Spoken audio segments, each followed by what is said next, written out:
नमस्कार दोस्तों, एक बार पुनः स्वागत करता हूं। दोस्तों, आज की चर्चा वहीं उत्तराखंड में एक बार फिर से पर्चा लीक। सरकार, आयोग और पुलिस मानने को तैयार नहीं कि आप पर्चा लीक हुआ है, परंतु आप और हम मानते हैं कि पर्चा लीक हुआ है। सरकार की परिभाषा क्या है?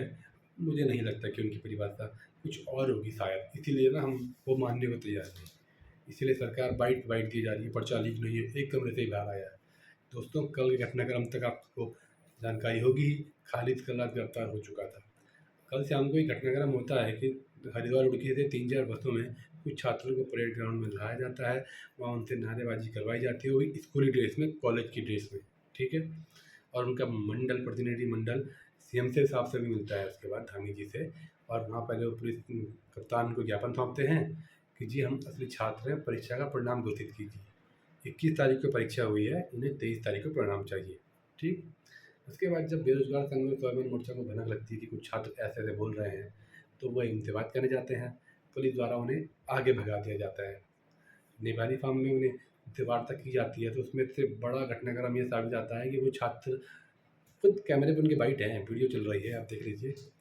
वो खुद बोलते हैं कि जी हमें तो ये बोल के लाया गया है कि वहाँ रेस होगी, आपको धामी जी पुरस्कार देंगे, आपको नारेबाजी करनी है कि परीक्षा सही है। ये जो बोल रहे हैं कि लीक हुआ, ये लीक नहीं हुई है। ठीक है। अब मैं आपको एक इम्पोर्टेंट बात बता दूँ, वे सभी छात्र प्रथम सेमेस्टर के छात्र हैं।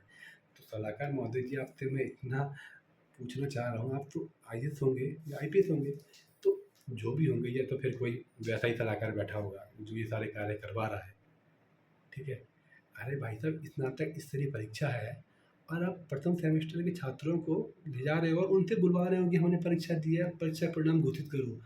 इन्हें 2 दिन में परीक्षा परिणाम घोषित चाहिए। दोस्तों, जहाँ तक मुझे अंदाज़ा है, उत्तराखंड राज्य में ऐसी कोई प्रतियोगी परीक्षा होगी जिसमें 2 दिन में इन्हें परीक्षा परिणाम घोषित चाहिए। 21 तारीख को परीक्षा हुई, इन्हें 23 तारीख को उसका परिणाम घोषित करना है।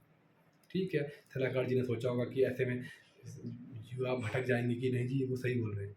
पर वो गलती कर बैठे, स्कूली ड्रेस, कॉलेज की ड्रेस में उन्हें ले रहा है ना? तो परिपक्वता नहीं है, भाई झूठ बोल रहे हैं तो झूठ कब तक चल पाएगा आपका? फिर आज जो भी खबर आ रही है कि सरकार ने एसआईटी का गठन के लिए आदेश दे दिए। तो मान्यवर, पिछली बार भी एसआईटी का गठन हुआ था। हमें एसआईटी नहीं, हमें सीबीआई चाहिए। आप बोल रहे हैं कि 1 महीने में रिपोर्ट आ जाएगी। मैं आपको पुनः बोल रहा हूँ, हमें सीबीआई जाँच में आपको दिक्कत क्या है सरकार? आप सही है ना? आप बोल रहे हैं कि पर्चा लीक नहीं, पेपर लीक नहीं हुआ है। हमने मान लिया आपकी बात, नहीं हुआ लीक। तो सीबीआई जाँच कराने में क्या दिक्कत आ रही है आपको? सरकार आपके केंद्र में आपकी है, तो सीबीआई जाँच आप क्यों नहीं करवा रहे? युवाओं के साथ कब तक आखिर ऐसा छलावा होता रहेगा? आज दोस्तों, आज प्रदेश का शायद ऐसा कोई कोना होगा, ऐसा कोई जनपद रहा होगा जहाँ विरोध प्रदर्शन नहीं हुआ। चमोली, श्रीनगर, उत्तरकाशी, आपके हल्द्वानी में जो बुद्ध पार्क में आंदोलन चल ही रहा है। अरे माँ, काफ़ी शहरों में आज हंगामा हुआ, युवा सड़कों पर आए। आना पड़ेगा दोस्तों, अभी नहीं तो कभी नहीं। आखिर कब तक इस प्रदेश के युवा के साथ छलावा होता रहेगा? कब तक इन नकल माफियों के भेंट एक युवा चढ़ता रहेगा? युवा की कौन सुनेगा? पहाड़ का जवान है, पहाड़ के जवान की ज़्यादातर क्यों किया जा रहा है? और आखिर कब तक चलेगा? वो इतने सुदूर क्षेत्रों से यहाँ पढ़ने आ रहा है देहरादून, और इतने सालों की मेहनत के बाद एग्ज़ाम देकर आता है, सोचता है कि मेरा एग्ज़ाम निकला है, पर उसके बाद क्या होता है? पर्चा लीक, पर्चा लीक। जो इसके खिलाफ बोलता है, उस पे एफआईआर ठोक दी जाती है, उसकी आवाज़ रोक दी जाती है। मैं पुनः आवेदन, निवेदन सरकार से कर रहा हूँ।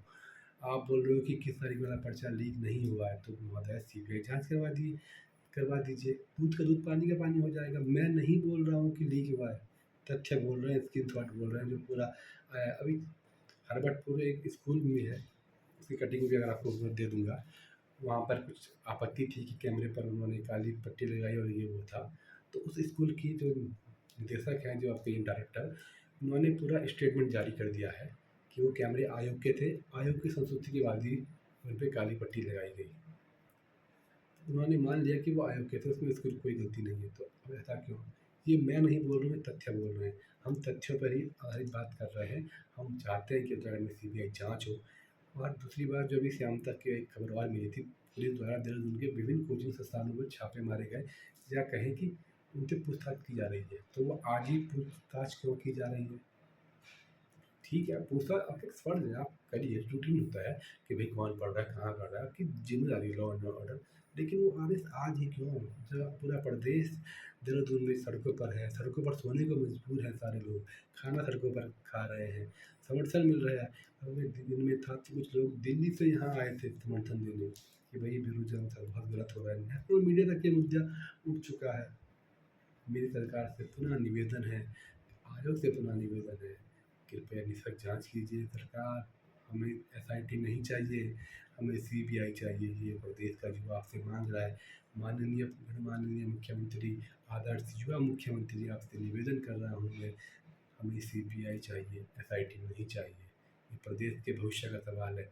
ये युवा प्रदेश को बनाएंगे, पर वो युवा खुद ही नहीं बन पा रहे, खुद ही नकल माफिया के चक्कर में उनका भविष्य बर्बाद हो रहा है। आज संपूर्ण युवा और उनके परिवार और उनके अभिभावक त्रस्त हैं, वो परेशान है कि हमारा युवा का क्या होगा।